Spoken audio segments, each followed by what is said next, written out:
Эта передача первая в новом цикле, который мы назвали «Негромкая дата». Название не очень оригинальное, но, по нашему мнению, вполне точно отражает содержание проекта. В жизни общества, государства есть события эпохальные, круто изменяющие ход истории. Их, казалось бы, должен помнить и знать любой. Но сколько таких знаменательных событий? Единицы, на то не эпохальные. Это узелки на ткани истории. А сама ткань состоит из множества нитей, вроде бы и незаметных. Выдерните одну, две, три нити, и ткань изменится.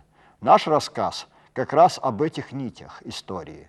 Отталкиваясь от дат различных известных, мало или совсем неизвестных событий, мы попытаемся оживить некоторые страницы истории далекого и недавнего прошлого Коми-края. Поводом для рассказа может стать дата рождения известного человека, принятие закона, основание предприятия или города, да много еще чего. И не обязательно дата должна быть круглой. Ну, почему в самом деле для того, чтобы рассказать о человеке, оставившем заметный след в истории, надо ждать, когда ему стукнет, скажем, 100 лет со дня рождения? Наша передача еженедельная. Соответственно, и события, о которых пойдет речь, приходятся на дни этой недели. Без сомнения, отбор героев повествования субъективен. А кто может со стопроцентной уверенностью сказать, что вот это событие важное, а это не очень? Если вы, наши зрители, считаете, что мы пропустили что-то важное и интересное, подскажите, станьте соавторами. Ведь мы надеемся, что передача понравится и будет выходить в эфир не один год. А без такой надежды стоило ли браться за дело? Итак, начинаем. 7 января 1913 года по новому стилю в селе Жешерт на Вычегде родился Серафим Алексеевич Попов. Сам Серафим Алексеевич отмечает день рождения 26 декабря по старому стилю. Но нам очень хотелось начать новую передачу с поздравления замечательному поэту. Крестьянский парень, он работал в колхозе, на сплаве или лесозаготовках, служил в Красной армии и писал стихи. Первое его стихотворение опубликовано еще в 1937 году. Перед войной стал журналистом, работал в газете «Коми-комсомолец», а в июле 1941 года ушел на фронт. Домой вернулся в 1943-м, после тяжелой контузии, с орденом Красной Звезды, медалями на гимнастерке. И больше уже не расставался с журналистской работой и поэзией. В победном 1945-м вышел первый его сборник стихов «Фронтовой туй», «Фронтовая дорога». Что я пишу, оценку как найду я? Об этом скажет кто-нибудь другой. Коль плохо скажут, в сердце грусть большую сам скрою я, товарищ дорогой. Похвалят? Что ж, покажется вдруг мне, что за плечами крылья проросли, и небо станет синего синей, светлее станет мир моей земли. Это строки из стихотворения Серафима Алексеевича Попова «Первый стих», написанного более полувека назад, в начале поэтического пути. Серафим Попов стал одним из самых известных и любимых поэтов Коми-республики. Им издано более 20 поэтических сборников. В 1984 году ему по праву первому было присвоено звание народного поэта Коми-АССР. По существу, каждый человек является поэтом, своеобразным. Я, например, родился в семье, ну, не поэтической, конечно, но грамотной, которые и нам иногда книжки давали довольно такие, вообще интересные для нашего возраста. И вот, как говорится, тяга, то, что что-то попробовать своими руками, что-то написать подобное, тоже это возбуждало. Детских лет были какие-то такие стимулирующие начала. И вот у меня отец, проживший 90 лет, как говорится, до конца жизни все время поминал, сохранил я ли какое-нибудь книжку детства. Но у меня книжки были, здесь их нет, и этих книжек, но все же памяти в душе моей они остались. Пересилить сердце трудно, если сердце мое путь манит в путь. Снова ринулся я в тундру, холод рвет на чашке груди, о покое и олене, и мечтать я не могу, мчаться бешеного оленя, генеральным чумом сквозь пургу, сзади озеро Тарапа, горы, выгнувшись хребтом, охраняют став на лапы, море скованное льдом, хоть и злая здесь природа, человек ее сильнее, ты вглядись в оленевода, что оперся на хорее, пусть рвет буран сердитый и в лицо с размаху бьет, с головой непокрытый он стоит оленевод, перед тундрой расхелином, рад я шапку снять и сам той страны неповторимой, поклоняясь чудесам. Спасибо, Серафим Алексеевич, спасибо. Нет, вы потеряли из-за Вот у меня вас рука крепкая. драгоценное. Да бросьте вы, это мы вас отомили. Рука у вас крепкая, как у молодого. Да. Спасибо вам. Мы поздравляем замечательного поэта, фронтовика с 90-летием. Всего вам наилучшего, Серафим Алексеевич. Следующий наш рассказ связан с событиями Великой Отечественной войны. В конце сентября 1943 года в ходе упорных наступательных боев советские войска вышли к Днепру, где немцами была создана мощная линия обороны «Восточный вал».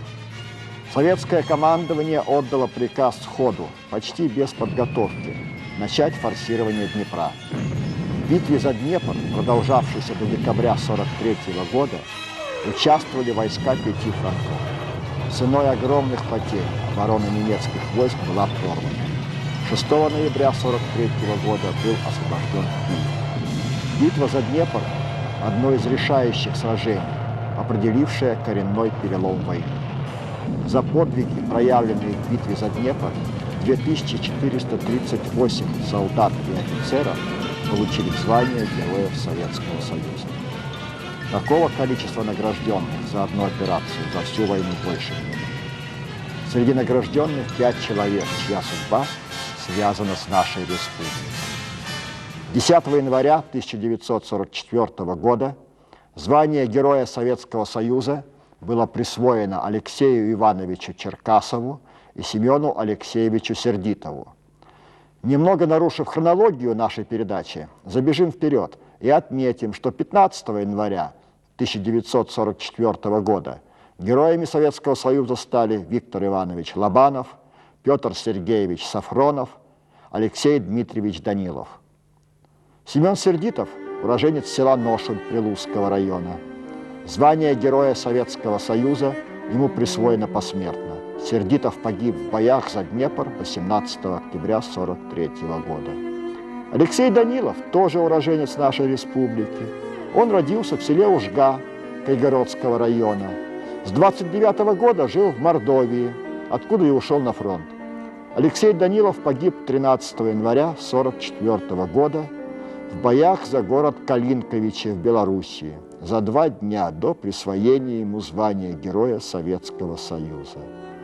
А вот Алексей Черкасов – москвич. В 1940 году по комсомольской путевке приехал на строительство Северо-Печорской железной дороги. Работал на станции Кожва. Призван на фронт Кожвинским райвоенкоматом. После войны жил и работал в Донбассе. Виктор Лобанов родился в селе Спаспоруб Прилузского района. Звание героя получил, когда ему было всего лишь 18 лет, совсем мальчишкой. После войны жил в Сыктывкаре. Петр Сафронов – уроженец Татарстана, откуда и ушел на фронт. Как и Виктору Лобанову, ему было всего 18 лет, когда он совершил свой подвиг и стал героем. В нашу республику приехал в 1963 году и жил здесь до конца жизни.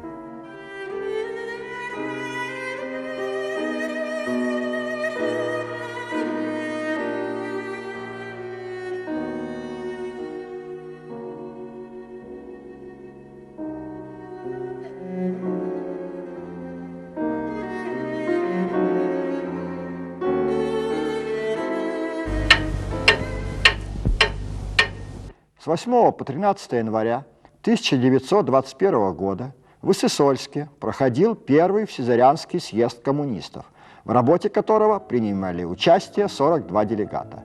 На нем был избран первый областной комитет РКПБ в составе 15 членов и 5 кандидатов. Важнейшим вопросом, обсуждавшимся на съезде, был вопрос об автономии. Делегаты-коммунисты высказались за создание Коми автономной Советской Социалистической Республики в составе РСФСР. Руководство страны признало создание автономной республики преждевременным, и в августе 1921 года была образована Коми автономная область. Почти в эти же дни, но 70 лет спустя, а именно 11 и 12 января 1991 года, в Сыктывкаре прошел первый съезд Коми народа. Это было время острых дискуссий о будущем Коми-этноса, развитии национальной государственности, культуры. Съезд был созван по инициативе общества Коми-Кота. И это был первый съезд такого рода в Российской Федерации. В его работе приняли участие 481 делегат из всех районов республики, а также других регионов страны. О том, какие вопросы рассматривались на съезде, можно судить хотя бы по перечню принятых резолюций: о государственном суверенитете Коми ССР, о социально-экономическом развитии Коми ССР, о национальной политике в области языка и культуры, об экологии, о мерах, обеспечивающих защищенность прав и интересов человека труда в условиях рыночной экономики. На съезде был избран Комитет возрождения Коми народа, председателем которого стал Валерий Петрович Марков, тогда заведующий кафедрой экспериментальной физики Сыктывкарского государственного университета, ныне депутат Государственной Думы Российской Федерации. И еще несколько дат из первой декады января. 5 января 1940 года Совет народных комиссаров Коми АССР принял постановление о строительстве в районе села Айкино лесопромышленного комплекса, включающего лесопильные и фанерные заводы, а также спичечную фабрику. Но вскоре было принято решение строить комплекс в Жешерте. В итоге из-за нехватки средств и рабочих рук пришлось оставить в плане только строительство фанерного производства. Сегодня Жешерский фанерный комбинат – один из крупнейших в России в своей отрасли. 7 января 1930 года родился драматург Александр Константинович Ларев. Самая известная его пьеса «Свидание у черемухи», написанная в 1956 году и впервые поставленная Московским театром имени Гоголя в 1959 году. Пьеса была поставлена в 65 театрах Советского Союза, почти 1000 спектаклей. 9 января 1941 года родился коми-писатель Николай Федорович Белых. В 1986 году он организовал детский журнал на коми-языке «Бикинь» и стал его первым редактором. 9 января 1941 года лагерной Воркуте был присвоен статус рабочего поселка.